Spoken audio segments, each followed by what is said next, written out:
live. We're live. It's our first podcast. I mean, here we are. ENO, first podcast, just making things happen. January 8th, 2024. Yes. All right. Well, thanks for joining us. That was our show. There we go. Show number 1 in the books. Sweet action. It's happening. I mean, how did that happen? How are we sitting here right now talking about this and creating this? Well, Jack, I think that would actually start with you. Like, how did this whole thing start with ENO and what it was before? All right. Well, it all started with my partner and I joining the Phoenix Metro Chamber of Commerce back in 2018, 2019-ish. And we were members of that chamber for a while with our company, Next Evolution, that does self-development work. And the owner of the chamber came through what we call level 1. And after he got done with that, he let me know he wanted to sell the chamber, so we decided to buy it. This was November of 2019, so if you think about it, then about 5 months later, that's when COVID hit. So it sort of shut everything down there for a little longer than that 15-day curve thing. And we got through all that, and my one partner couldn't weather that storm, so I brought in another partner, Phil Guinois, who's with us today. And we just held the chamber for about a year, maybe a year and a half, and decided that we weren't really anything like a chamber. We were more of an empowerment networking organization, and that's where ENO came about.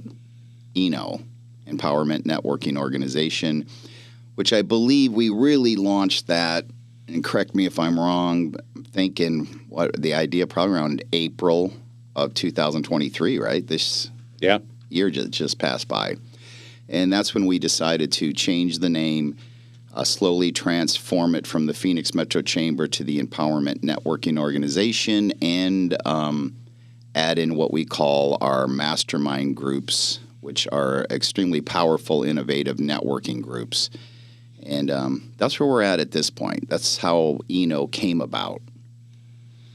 You know, and so the interesting thing is, this is Phil Guinois, and as a certified networker, I've been looking, and I can't find any other organization out there that does what we do, which is combining personal development, training, empowering you as an individual with business networking.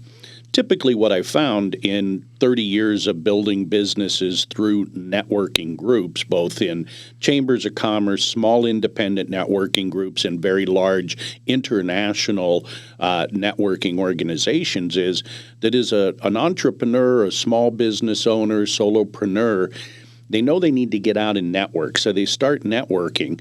But then somewhere along the lines, they also realize that they actually probably need to grow and develop as an individual. In fact, there's a saying that you need to work more on yourself than you do on your business.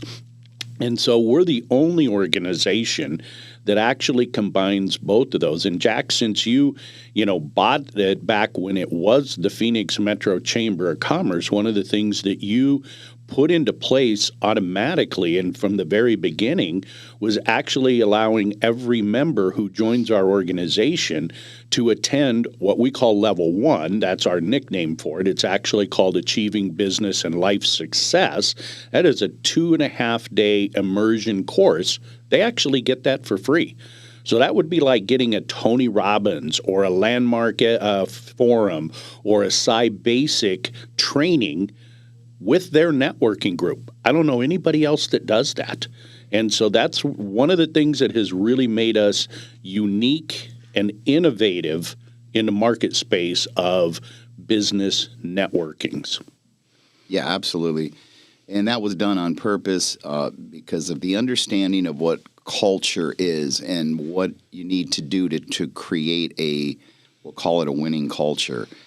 And most organizations are operating on what I would call a default culture, meaning their members, their staff whoever runs it, they're just operating on default, whoever they are, however they show up in life and show up into groups and all of those things. And when they go through powerful, transforming experiences where they end up at a higher level of consciousness, well, then so does the entire organization. And if you come to any of our lunches or mixers or mastermind groups, it is apparent probably within 10 minutes that something is going on in here. There's a vibration. There's something going on here that you're not finding when you're walking into other organizations. And even at Sci and Forum and all those places, or Tony Robbins, when you go in there, you feel it. You feel what's going on in there, and that's a big deal. Because success in general is really based on mindset, and that's what we're all about. And giving them that as part of their membership, to me, was absolutely necessary, as opposed to a choice. Because then you're not going to really build a culture. You're going to build a clique that understands things, and a clique that's sort of separate from everybody else because perhaps they don't understand the value or they don't want to give up the weekend or whatever. So then you're going to have a divided situation. And we have goals, and our goals are our members. Our noble cause is the success of our members. And we aren't going to be able to achieve that unless if we create the correct culture to achieve that. Yeah. And we've done that. There's no way around it. Absolutely. When you talk about culture, that for me is what drew me to, being a member for all the years that I was a member, part of the organization. Before both of you brought me in as a partner, it was the culture that was there, and you could feel it. It was a little bit different, and I couldn't put a finger on it until I went through the course, and then it was a complete immersion. It was, so for me, doing some of that personal development stuff, and a lot of what I do is, Phil, you mentioned, you got to work harder on yourself than your business. Some of the greatest mentors that I've had in my life have told me that always. So, I was reading the books and I was, checking things out, and then when I finally had the opportunity to go through that level one, that was completely eye-opening. It was also in line with some stuff that I was already doing. It cemented it in.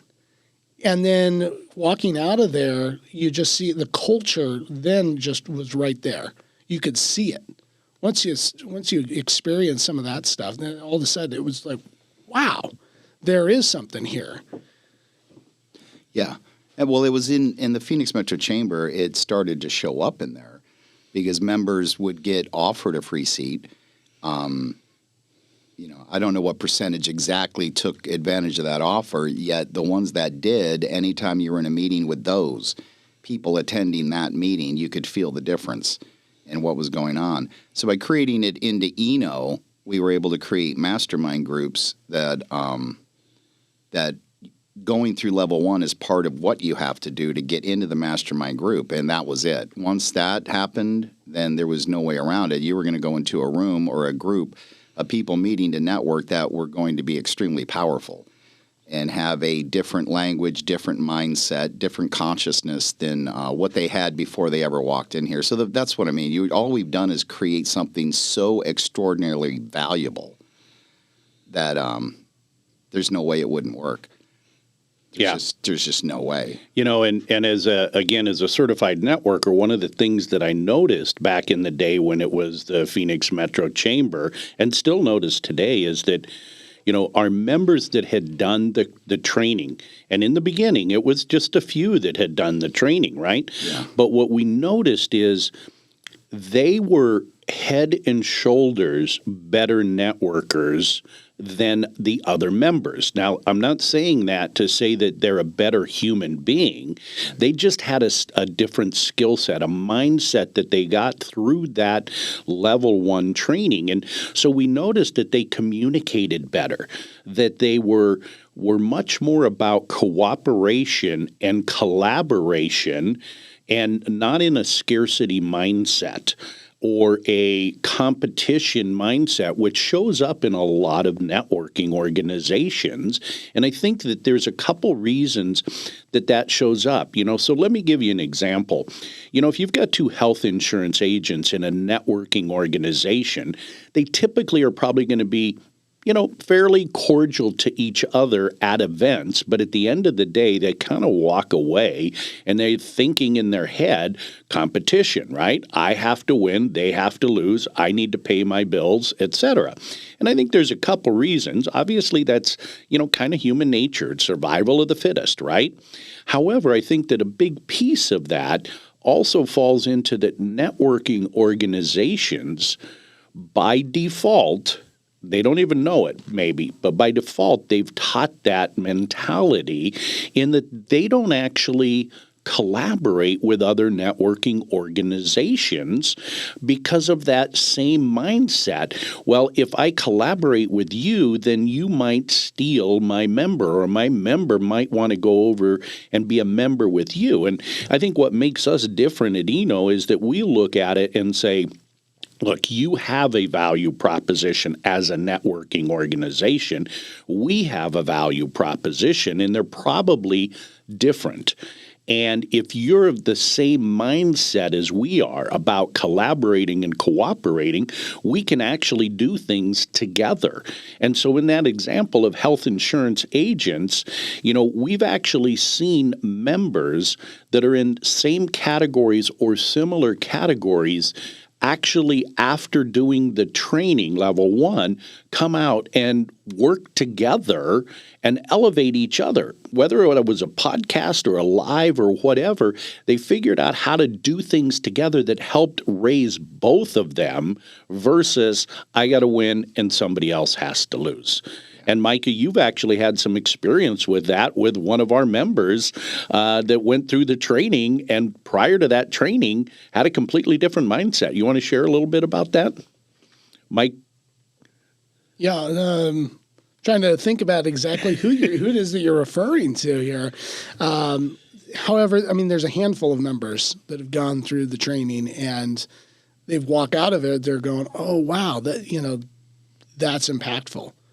They understand what a win-win is, like a true win-win. Yes. Right? It's like we in society, I think most people listening to this podcast right now, they'll be like, "Oh yeah, I know what a win-win is. It's like both parties win." But what does it really mean? And what does it mean to you? And I think not a lot of people know how to answer that because they have not gone through an experience to answer that question for them. What it means. So that's where the training comes into place. And I would consider myself a professional networker at this point. When I got into this, I just was networking everywhere and anywhere because I needed to meet all people. I was new to the area and so I made a lot of connections really fast. However, was it effective networking?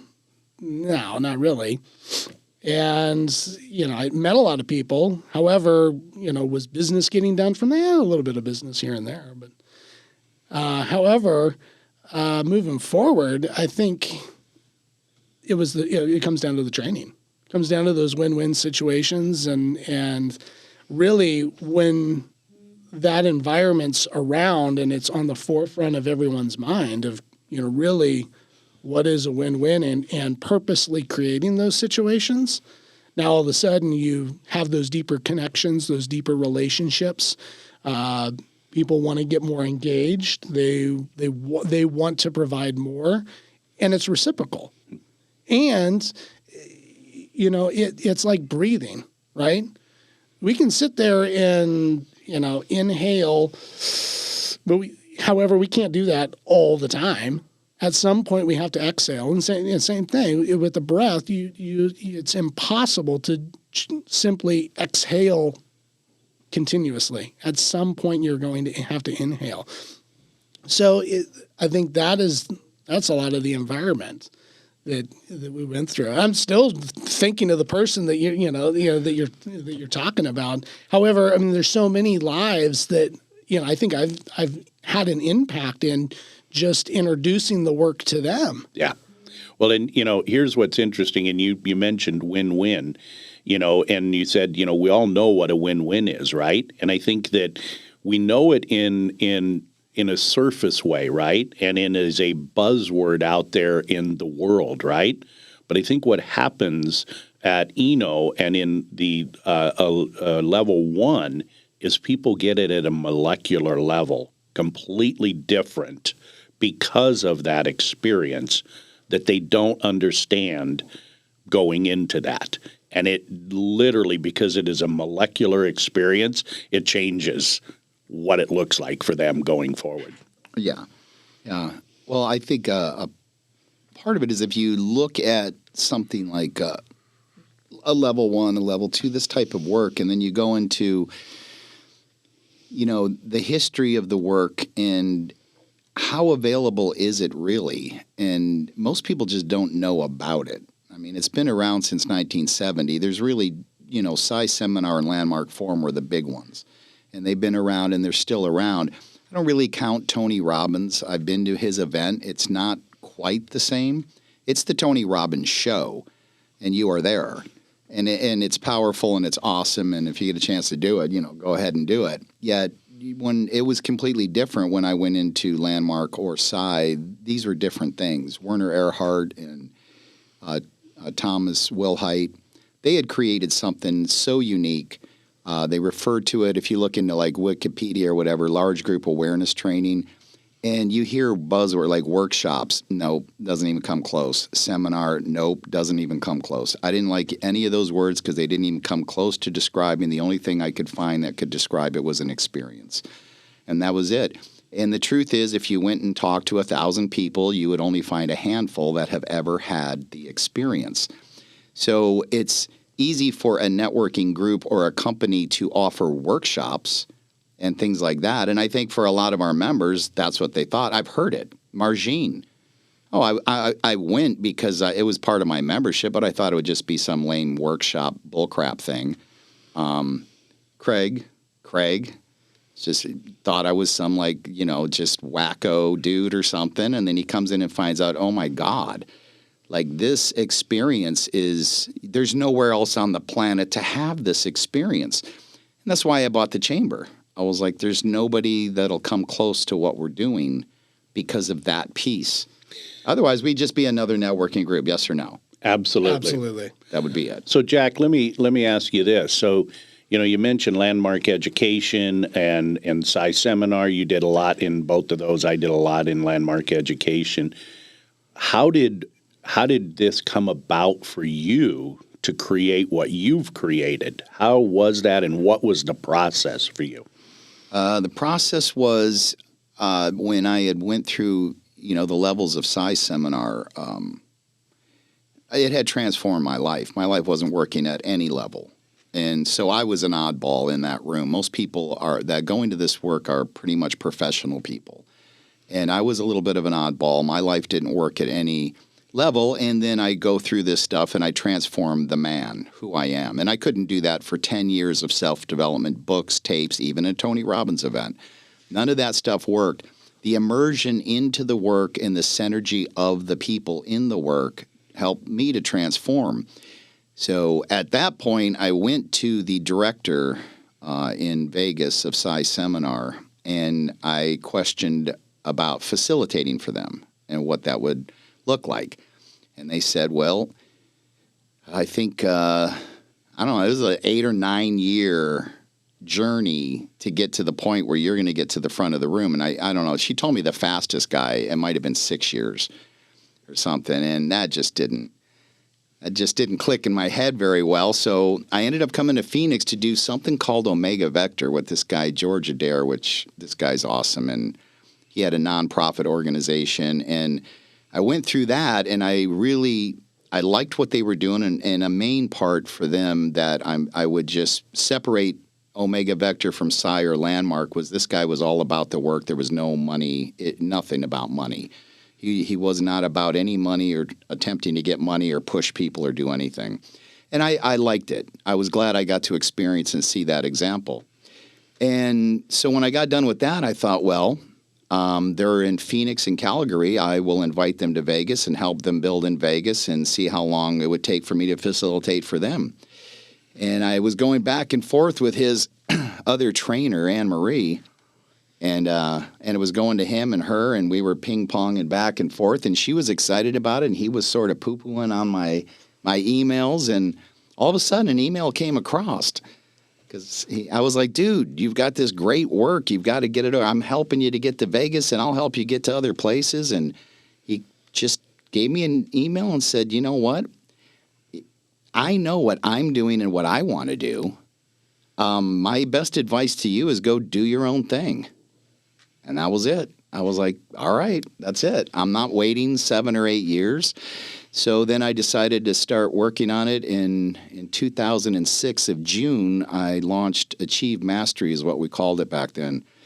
And so it only took me 15 months to get there, as opposed to the 7 or 8 year track it would have taken to get to Psy. And I'm glad I made the move, because I would not have been completely in line facilitating probably for any of the other ones.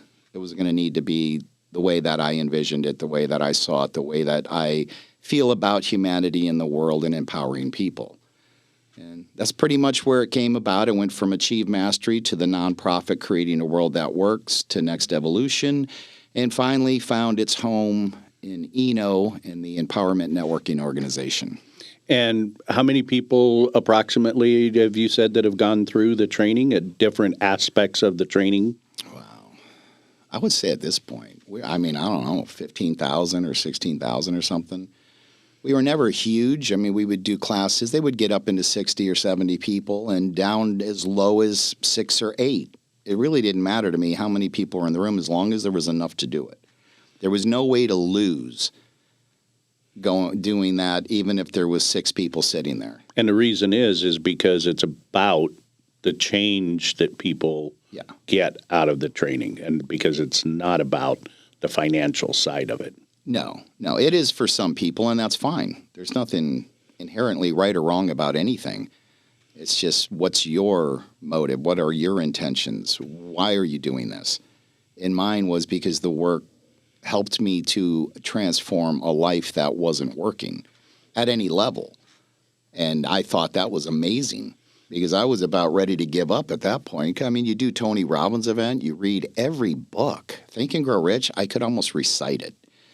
And Wayne Dyer and Deepak Chopra and the 4 Agreement guy, and I mean, just hundreds and hundreds, listening to him over and over and over and over, and sitting there, absolutely life not working financially, in relationships, physically, nothing.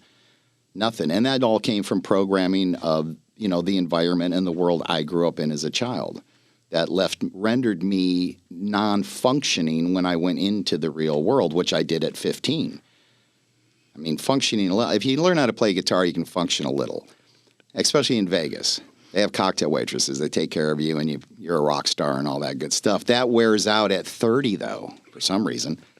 At 30, they're more concerned with a house and a future and, and all that, not you're going to one day be the big rock star. And so, yeah, it's been quite the journey for sure.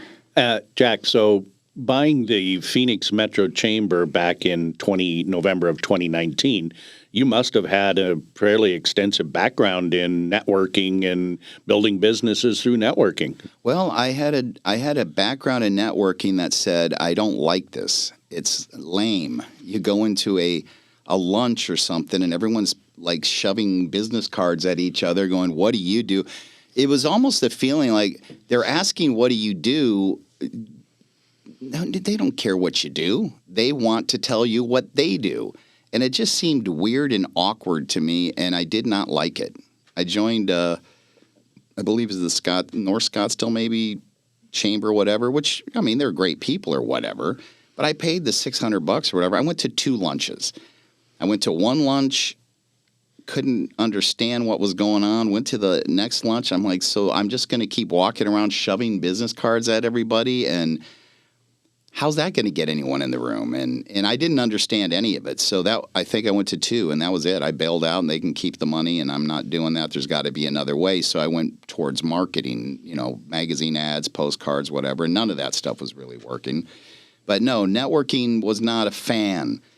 And even when we purchased the thing, I didn't mind going on the sales. We had a telemarketer to go get new members, but I wasn't really into the lunches and all that stuff. I really wasn't that interested in it or how it all worked until I met Phil and he came on as a partner. And then I started, to see, okay, you just didn't know how to do it. You didn't understand what it really is at the deepest level. And when you understand that, well, then it's very effective.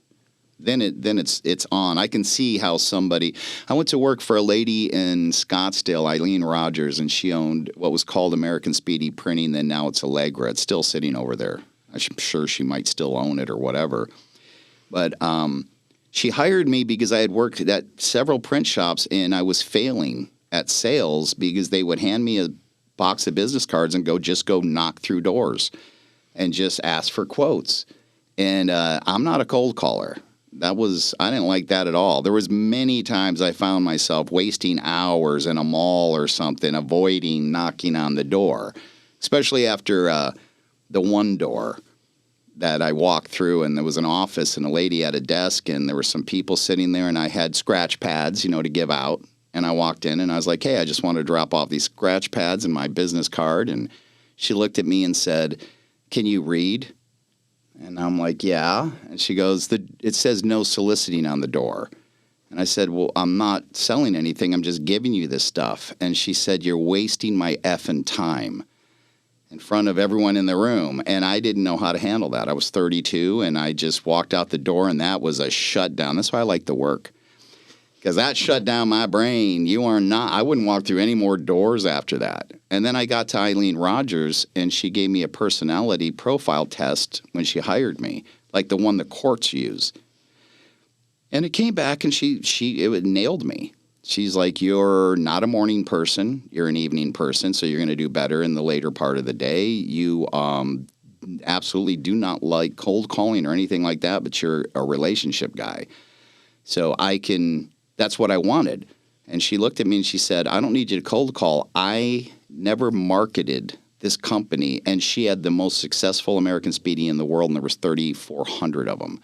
Said, I never did any marketing. I built this entire thing off networking. And I didn't even know what that meant when she said it. So she said, I want you to join the Scottsdale Chamber. I want you to join the Rotary. I want you to join a networking group. That's how she built that business. And she was also heavily into the charities and all of that stuff. But told me I never did postcards, never did mailers, never did any of that. This whole thing has been built off networking. So now I understand how a person can build an entire huge corporation starting off just networking. And, I know one of the things that you've shared before is, in the last, let's say 4 years, you've learned things by networking and being with members about business and life that you didn't even know you needed. Like, oh my God, I never knew about a trust. Yes. Or this or that, right? And so that's impacted your life. Well, yeah, because you think of networking to build your business. I didn't realize that as I would continue to go into the lunches and the mixers and all those things, that eventually you start hearing other things like living benefits, life insurance, and trust, and different types of marketing and different things that you don't know about, yet there's experts there. And let's say somebody did tell you need a trust, or you need this, or you need that. Well, then what do? You Google it, and then some companies come up, and you hope that wherever you're going to go and whoever you're picking is going to be good and they know what they're doing and all that. And you look at some reviews and all that and hope these reviews are true and they're not just, they didn't type them in there. And that in the networking world, you don't have to do that. You just sort of keep showing up and they keep showing up, and all of a sudden people are doing testimonials for them. And after a little while, you find out, okay, this guy is solid. Like, he's solid. I've talked to enough people about him, and then you can just make your move towards that person, and you don't have to go through the hope that where I'm going and where I'm going to put my trust and my money is going to work out for me. You've got people around you going, no, I use this person for my trust and my wills, they're fabulous. They will take care of you. And so all that went away. So then I was able to see, okay, so you're not just networking to build your business, you're networking and you're building a team around you for your business and your life. And that was powerful. That was something I didn't know was going to happen at all. Yeah. Yeah. So, Micah, tell us about your background, because you're kind of new to the career that you're in, and you've been a member with us for about 3.5 years now, and partner with us for about 9 months now. But what was your background before? Well, yeah. So, I was living in a different state. I was in restaurants for 22 years. Started when I was 16, and just kept on. I did everything from fine dining to mom and pop burger joints to major concessions, running multi-million-dollar operations. Massive stress, massive, weight on the shoulders and everything. And, some life things happen. Life happens every single day, right? And we found ourselves moving down here to Arizona, and my wife and child, looked at me and said, "Hey, we kind of like having you around. Maybe change some things up," right? So I looked around, and everything that I do on a personal business level now, it was something I was around, for probably 13 years prior to me jumping into the deep end. I understood how it works. So I jumped in and started doing it. And, all the mentors and leaders that I had surrounding me, they said, "Go network." And I said, "Oh, what's that? And how do you do it?" And they just said, "Just go out and start meeting people." Because they're like, "Look, you can have all the information in the world, right? You can know this stuff inside and out. However, if you're not in front of people, it's all a waste of time. So just go and get in front of people." And so I started networking, and the first group I ended up joining, and I ended up meeting Phil, and meeting you, Phil, and that was. We just kind of clicked, you had a little bit of a restaurant background, and same thing. And we there was just synergy there. We just had some conversations, and then we ended up building and growing a relationship. Yeah. Yeah. It was a friendship. Really, it turned into a friendship. And then, through you, I get introduced to Jack, and, found, at the time, the Phoenix Metro Chamber, and, met you, and really, and then I could tell that there was something different, right? And there was something unique about you, Jack. I couldn't put my finger on it when I first met you. It was just like, it's like, something's different, right? In a good way. And again, I talked about it earlier, just, kind of hanging around, feeling the energy, feeling the culture. And, all of this is going through in the middle of, the pandemic, and everything's shut down, and people are attempting to rebuild their businesses. That's a whole other conversation of just the whirlwind that we were in. Right? On a networking level, people individually running their businesses. I'm sure there's a handful of people that went out of business. I don't know them personally. However, just whoop, they're gone. Right? So now you're in a space where, right, we're starting from ground zero and building, and I'm in the probably picked the worst time to start networking. In all reality, I think I joined my first networking group in February of 2020, and then a month later, that happened. Yep. So it's probably.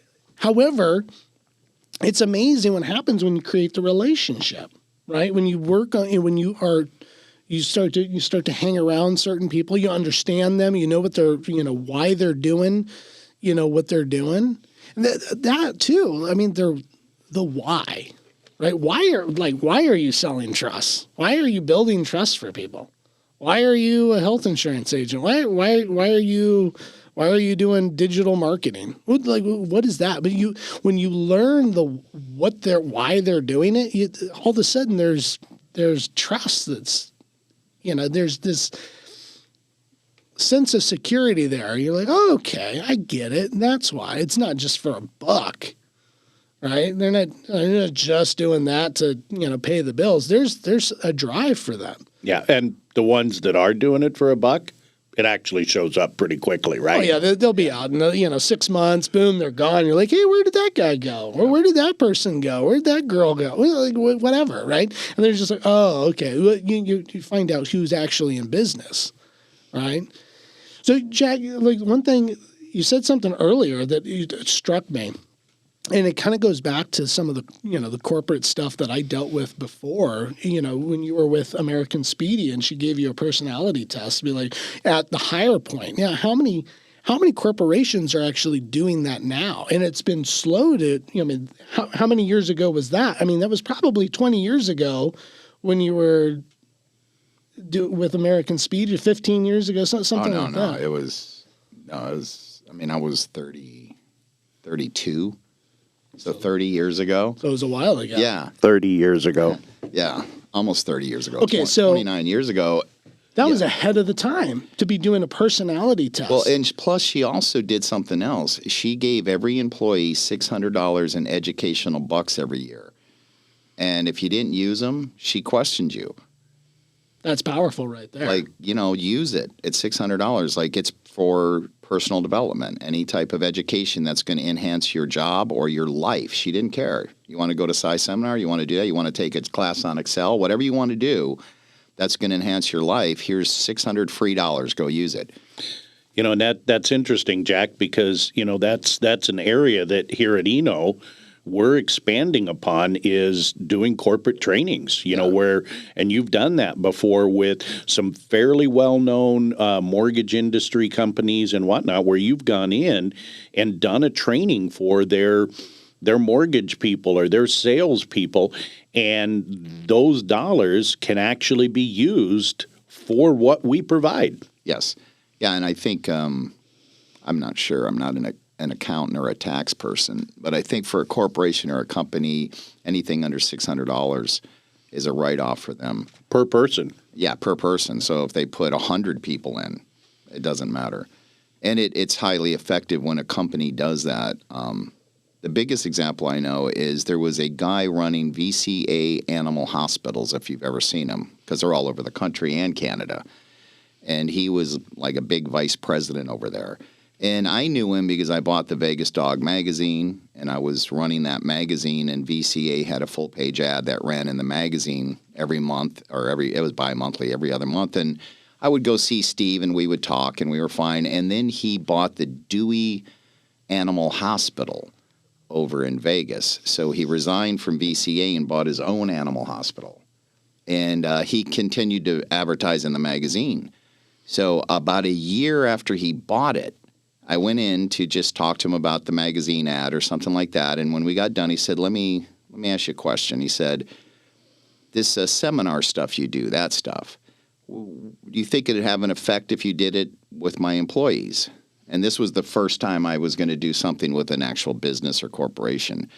And I said, sure. And I go, why? What's going on? And he goes, well, when I bought Dewey Animal Hospital, all these employees were here. The vets, the staff, everybody was here. Some of these people had been here 14, 15 years.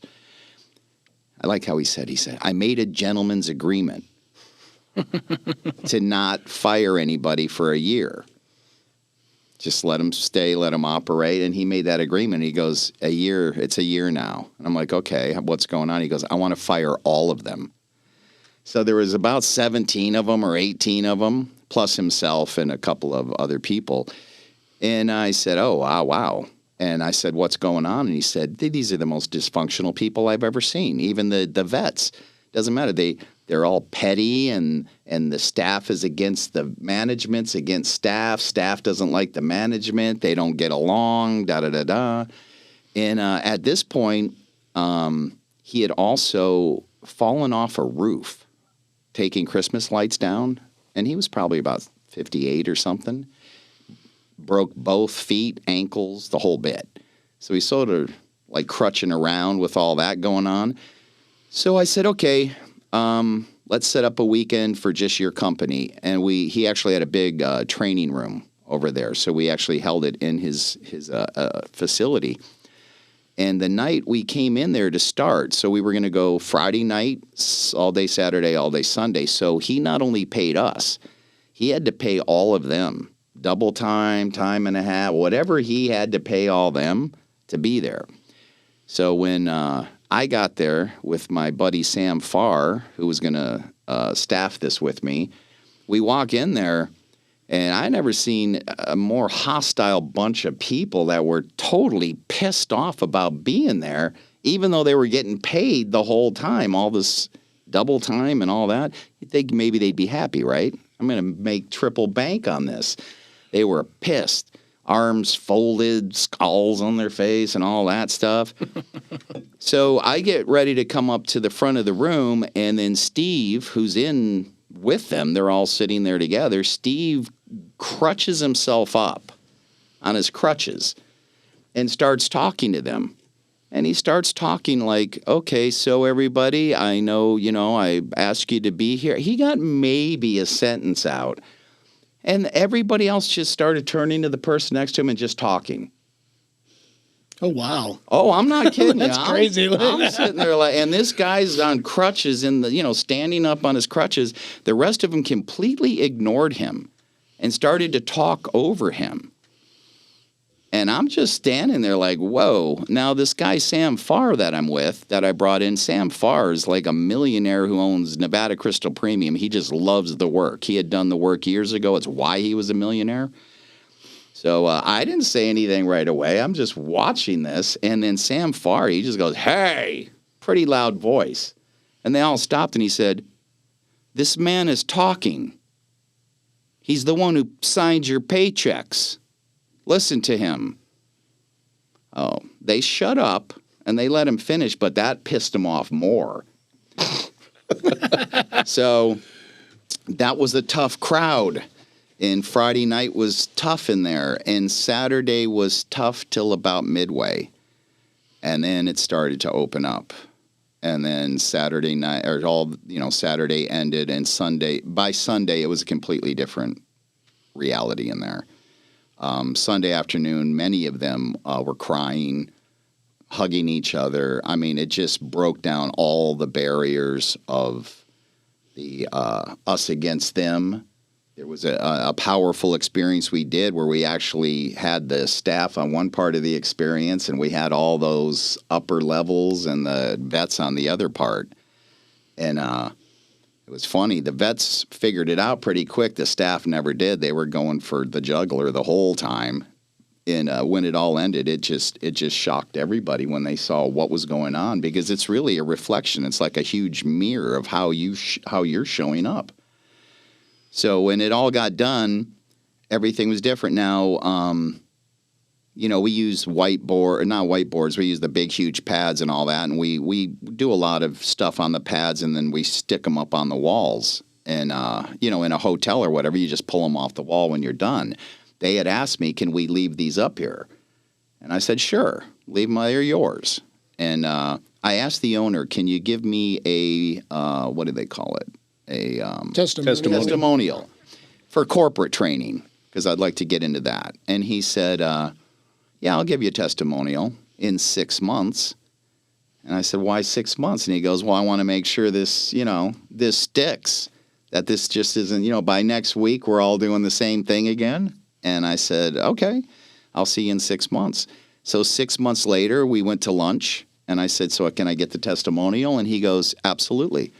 And I said, so it's good. And he goes, well, I'll be honest, they're not perfect people or anything. They still have their quirks and whatever, yet that toxic stuff is gone. That us against them, all that gossiping, nasty energy is gone. It never came back again. But they are still people and all that. So I got my testimony for them. Awesome. Yeah. So that's what I'm talking about right there. So like when I was in when I was in the corporate world in restaurants, one of the companies that I was working for at the time, they actually brought in all the managers to do some evaluation. It was similar to like disc training, stuff like that, right? And although it was a little bit more involved, they just asked a myriad of questions, like 100+ questions, and you were just to, identify with the feeling that question's, stoked in you. Like write the one that just ignites, when you read that or that statement or whatever. And so they were tracking everything on the feelings. And then they put it out on a chart. And then I remember seeing that and it was like, holy smokes, it was me. And it was like to the T, like the exact who I am as a person and how I react to things, it was really insightful. It opened my eyes to a lot. At that time when I saw that, I wasn't doing the personal development stuff. I was just functioning in life, doing what, we're all doing. We're just doing our thing, right? We're just living life. Although now I reflect back and I was like, it's just default. It's just whatever you were given, mm-hmm. right? Whatever you were the environment that you're in, that's what you're dealing with, right? So having come through and doing some of the training and the work and all that, and then reflecting back, the tremendous power there. However, massive power to to those companies that have the foresight to say, hey, look, this is going to make impact on the business, and the employees are going to make their lives better, right? It's going to, which ultimately as a business owner, you want your employees to be the most functionable, productive at a high level and effective, right? So how do you create an environment to provide that for the employee? It's the work. It's like you find a company like ours. Yeah, corporate training. And it's interesting, Mike, because you and I both have a background in restaurants. I spent 30 years in the restaurant industry, and I specialized in, opening up new restaurants or turning around underperforming restaurants all across the United States to the tune of about 80 restaurants. And I remember, and this is probably back in the mid 80s, I was sent from our corporate office here in Phoenix to Chicago to see a psychologist. So new management came in, new president, VP of the company, and they sent all of the top, people, regional managers, general managers, things like that, to a psychologist in Chicago, and they, did the testing and all that stuff. And I got my test back at some point in time shortly after getting back to Phoenix. Now, what they didn't know is that my dad was a full professor of psychology at ASU. And, so I've been around this kind of testing and personality development and all that for years. And I got the test back, and it was a challenging time in that company because of the new leadership that came in. And so when I shared the test with my dad and he took a look at it, he said, they're looking for a yes man. That's what they're wanting, is a yes man. And, that's at the point in time. First of all, I knew right away I am not a yes man. I'm not going to, just yes because. And, today I call that I'm psychologically unemployable, right? Because I just, I'm not necessarily going to go along with whatever was there. But, so that tool can be used in both a positive and in a negative way. Now, they were going to create whatever they were going to create, right?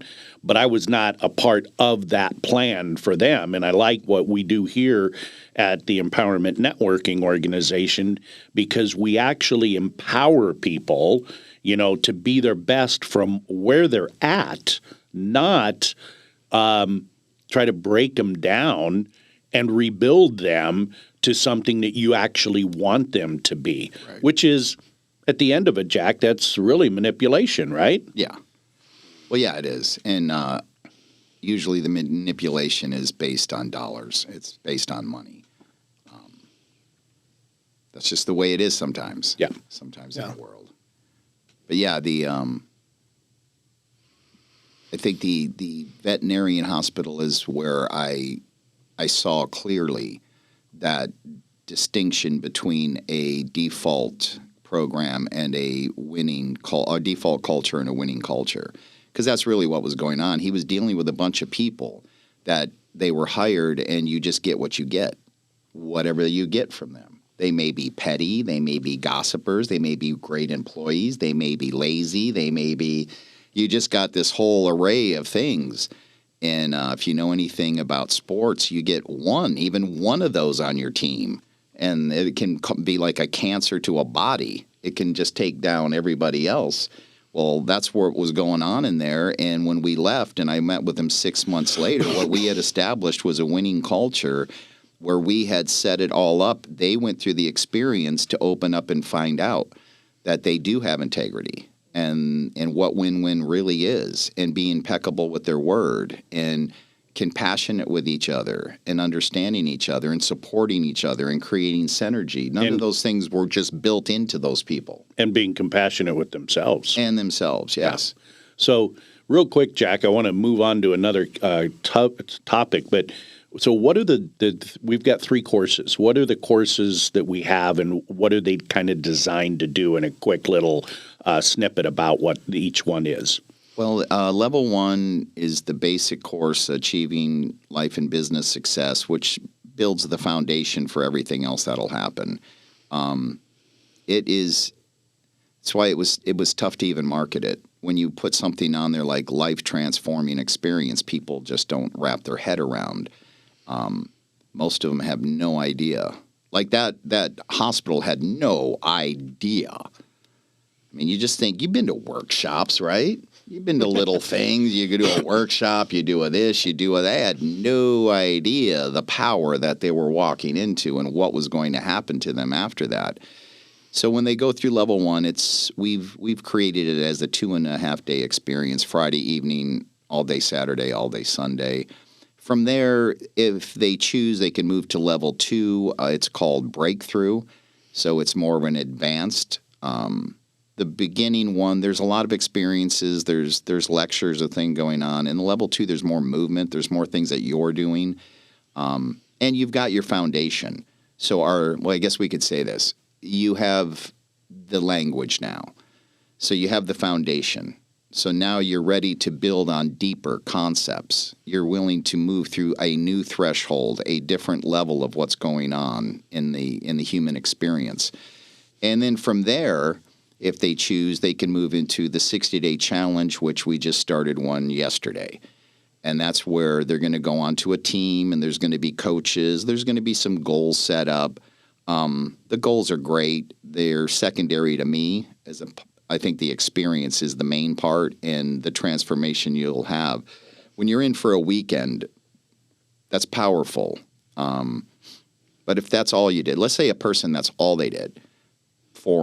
Landmark Forum, that's all they did. They did Sci-Basic, that's all they did. And they never did anything else. They may take a couple things and keep them all the way through their life, but a lot of it may fade away.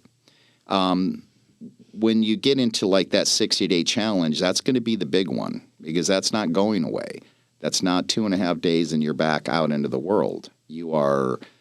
You're dealing with coaches and players, and you've got goals set, and you've got synergy and buddies and all kinds of dynamics going on. That's like a 2-month immersion as opposed to 20 hours on a weekend. So that's the big one. When people get to that level, that's where you're going to see the people that I'd look at the people in Sci Seminar that did all that stuff.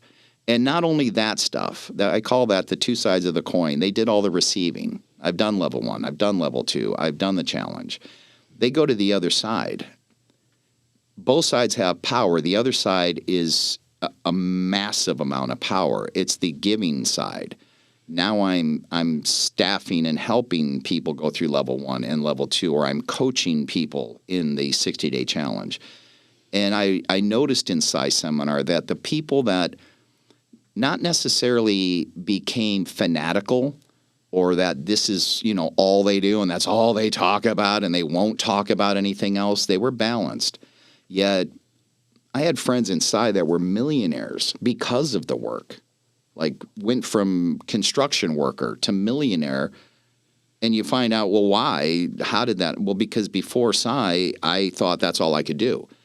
My beliefs had me limited and trapped in this limited world of who I could be, and now I'm not. So you talk to them, and they weren't freaks or they weren't fanatics, yet they would be like, every year I coach one challenge, and I staff one, I chief of staff one level one, and I do that for one level 2 a year.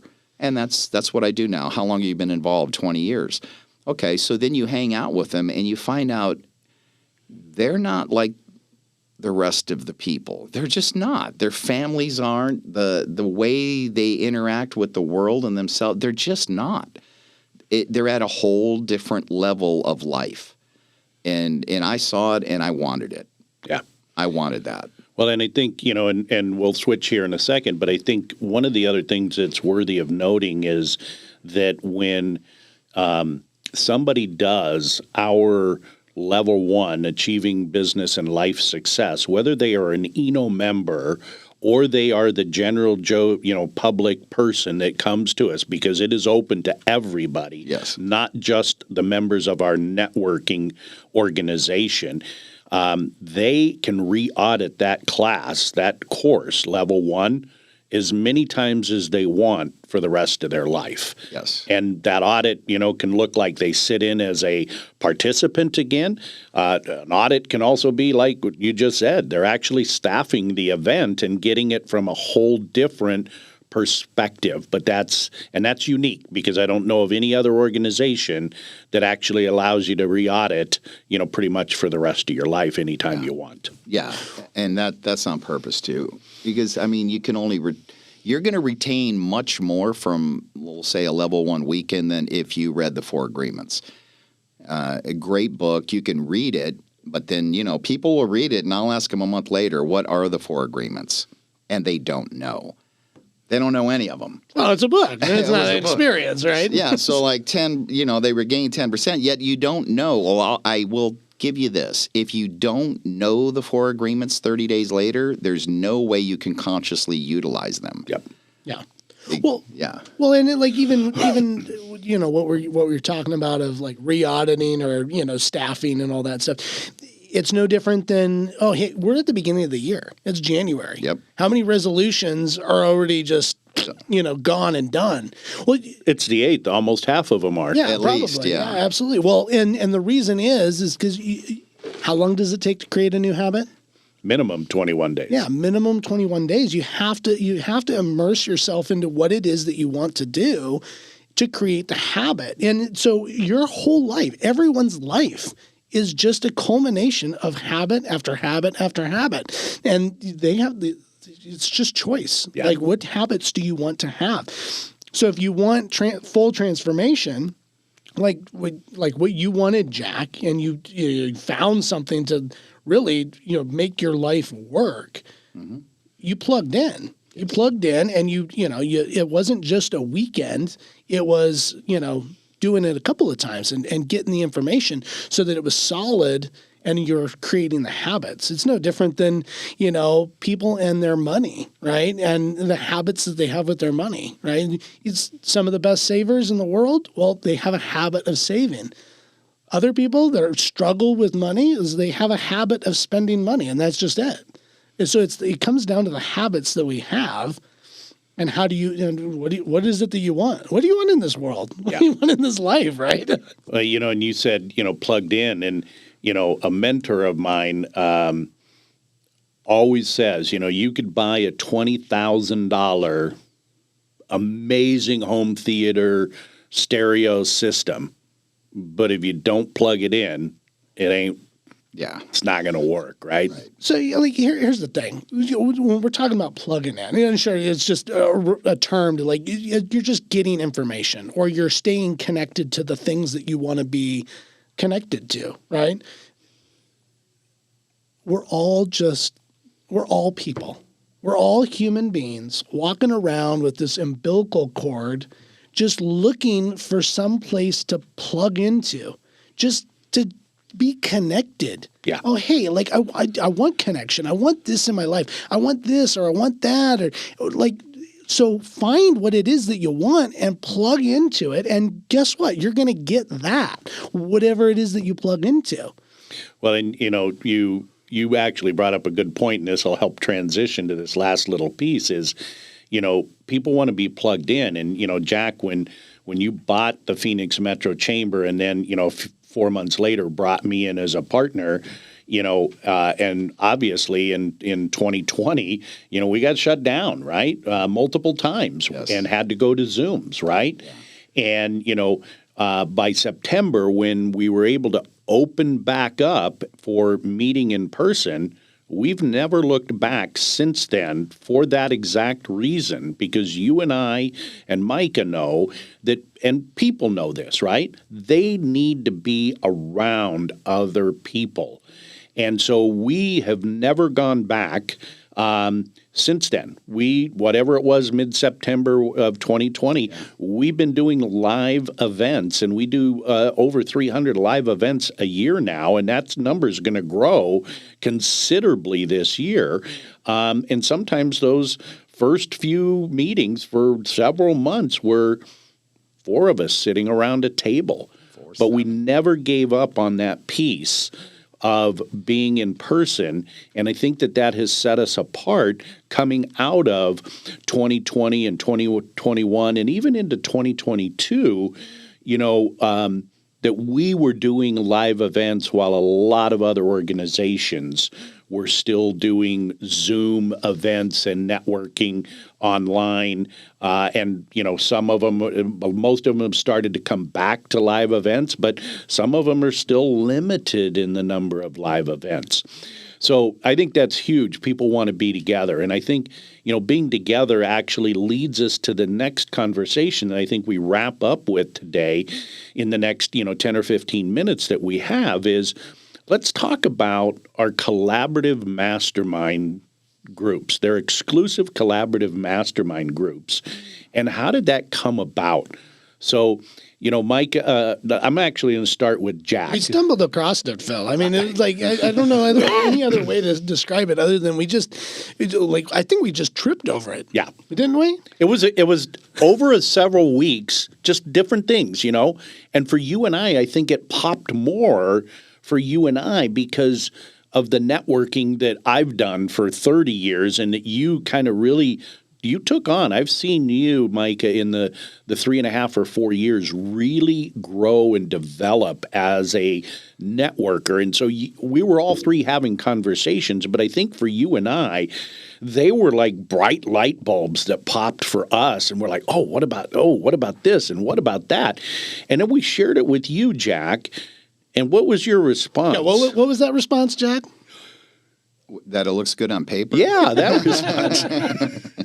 Absolutely. I'll never forget it because you're right. Hey, this looks good on paper. We'll see how it actually works. A lot of things look good on paper. You gotta let it happen and see if that works out. Is what you think is going to happen is going to happen, and it did. It did in a huge way. Yeah. So we just like Micah said, we kind of stumbled across this. We weren't looking for it. It's actually pretty amazing. And, I started, and I think I said something earlier that, the biggest challenge with networking groups today is, that they lack innovation. They're boring. And if you've seen one, you've kind of seen them all. So, well, that and the format hasn't changed in 50 years. Exactly, right? So we came up with this as we kind of stumbled across it. And one of the bases for and a requisite for the masterminds for somebody to be in a mastermind, and Jack had mentioned this earlier, is that they actually have to have gone through our level 1 training, which actually creates a much higher level of energy, and they're, like we said, they came out better networkers, better communicators. They were more collaborative. They were more about, cooperation and the competition and the cliques, and all those things fell off to the side, right?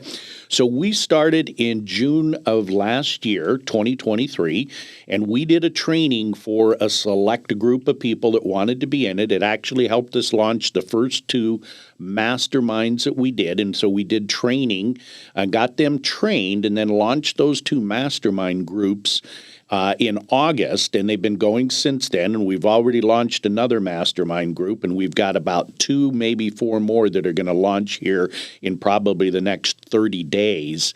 And, some of the things that we've seen is, there's a gentleman that's in one of our mastermind groups, and during the training process that we were going through, he literally self-proclaimed to us that he's a networking whore, that he's in 6 networking groups, right? Yeah. Us, a major networking group, and then some smaller, chambers and things like that. And as we were doing the training, he's like, I don't think I can take any more business, because Mike and I saw what this could do for somebody's business by being very highly focused and intentional in the mastermind meeting, that it is a working meeting.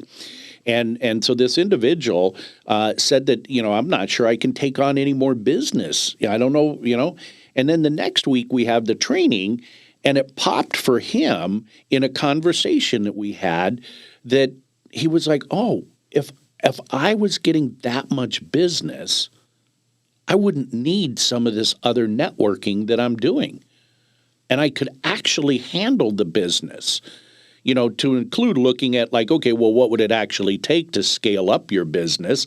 Not looking from the mindset of I'm stuck in my business, right? Well, he's actually one of the ones today that has told us, I'm probably not renewing my networking in at least 2, maybe 3 of these groups, because my 1.5 hour mastermind meeting every week is producing 3 to 4 times the results that the other 5 groups are combined. Yep. And then another member in one of our other mastermind groups, very successful, has a business that's just absolutely phenomenal, has shared with us that he is a part of 2 mastermind groups other than ours, and both of those are more than $10,000 a year to be a part of those mastermind groups. And he shared with us just before the Christmas holiday season that he was not renewing either one of those 2 masterminds because he's producing more value out of what we've created. So, for our guests here today, I'd say, the easiest way to kind of explain our mastermind group is think of a hybrid between a business networking meeting and a mastermind group. And inside of that, the members all pour into each person every single meeting, which is very unique and different from most other networking groups. And by the way, we limit the size of these groups to a size that you can manage and build deep relationships. Because most businesses only need about 8 to 10 really strong collaborative referral partnerships to have all the business that they need. But what happens is most people join 6 networking groups and they can't build the deep enough relationships. That's because they're tossing out the net. They're just net fishing, right? They're think of it as like shrimp fishing. Oh, great, you toss out a net and you're catching a bunch of shrimp. Sweet, awesome. I love shrimp. I love cooking shrimp. I need to eat a lot of shrimp, to fill my belly. Now, if I eat a marlin steak, I just need one section of marlin steak, and I will feed forever and ever and ever on that thing. Yep. Right. So, I think to your point is what we're doing here with those masterminds is it's so intentional that you're going for what you're going for, right? If you're deep sea fishing, you're going for a marlin. That's everyone's pride and joy. That's the trophy fish, right? Everyone's going for the marlin. Hey, if you want to be Bubba Gump Shrimp and go cast nets all the time, then go join 6 networking groups and cast shallow nets. Yeah, because shallow nets catch shallow fish. Yeah, absolutely. Yeah. Well, and then on top of everything with the training and all of that stuff, I mean, it just creates the language and the foundation for those groups to operate. And that's what's unique. I mean, there's a lot of people, they can just, hey, let's create a mastermind. However, the training is what solidifies it, right? It's that training that kind of it's the glue that just kind of binds everything together and it's like, oh, hey, I went through this experience, I went through that, and we have the same language now. Yeah. Right? We understand, and again, when we're talking about language, it's like that win-win. Yeah. Right? Oh, hey, I know what a win-win is now, right? Like I said, at a cellular or molecular level, yeah, they understand it now. And they understand what it is for them, right? However, they know that, that person also experienced it when they got whatever they got out of it. The language is the same. Yeah. And the language is what creates the environment. So when people think of environment, which it would be good to know, the brain itself morphs into whatever environment it's placed in. During World War II, they would capture American soldiers and they wouldn't torture them. They would re-educate. They called it brainwashing. So they would get them to believe that the Americans were the bad people, that they were the tyrants, that they were the, whatever they did. And then slowly, because they're immersed in that environment now, they would defect and never come back over here. Even after the war ended, they wouldn't come back over here. So the brain's going to morph into whatever environment you put it into. There's something we always say, somebody's never been in a church, put all the religions on a wall, throw a dart, and now put them in that environment for 90 days. More than likely, they're going to start speaking the same way, believing the same things. All their priorities are going to shift to match those. So the brain morphs into the environment that you place it into. And then you got to go, well, what is environment? Is it the building?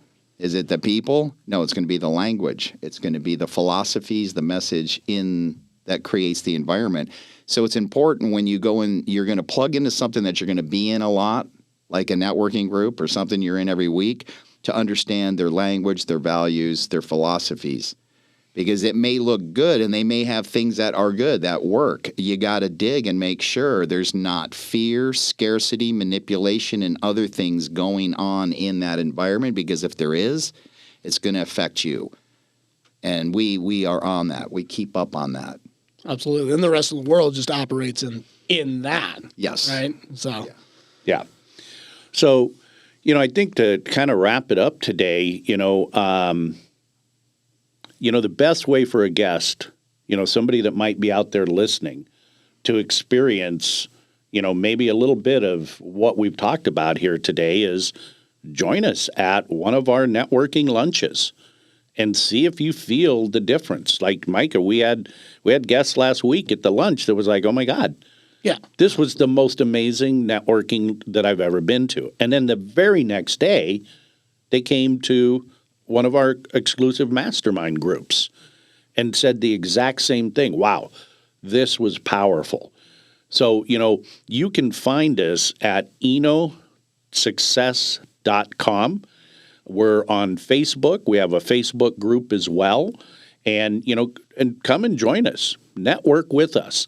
As Mike always says, come hang out with us for a little bit and see what you get. See what the feeling is that you get. And then, we'd love to see you be a part of it. We'd love to help you, in your journey, whatever that journey is, right? Because we've got the business networking piece to help you grow your business and provide the value that you want to provide out in the world. And we have the other piece that's the empowerment part to help you grow as a human being so that you can be better all around, whether that's at home, in your business, in your, service of others, whatever that might look like. Anything you guys want to add before we wrap up today? I think it's, the more you the more you pour into bettering yourself, that's going to trickle. It has a trickle down effect. I mean, it's going to affect your family for the better. It's going to affect your kids for the better, right? And that's why we do. That's why you would want to, do that. Yeah. Well, when you can affect the family, like Michael, he told me he had gotten through level 1, and then he told me his wife wanted to do level 1. And I said, why, were you talking to her about it? And he said, no, it's just the way she saw the way I'm interacting with my children now. And I was like, well, what were you doing before? And he was like, well, I mean, I love my children and all that. It's just the way I am with them now. It's completely different. And I never said a word to her. She just started seeing it. And she was like, well, what happened? What was in that class? Well, what did you do? What's going on in there? Because it's not that he was a bad father or anything. You're just better. Yep. You've just went from, great to excellent. You've went from excellent to outstanding. You've jumped. You've went through a different threshold with these kids.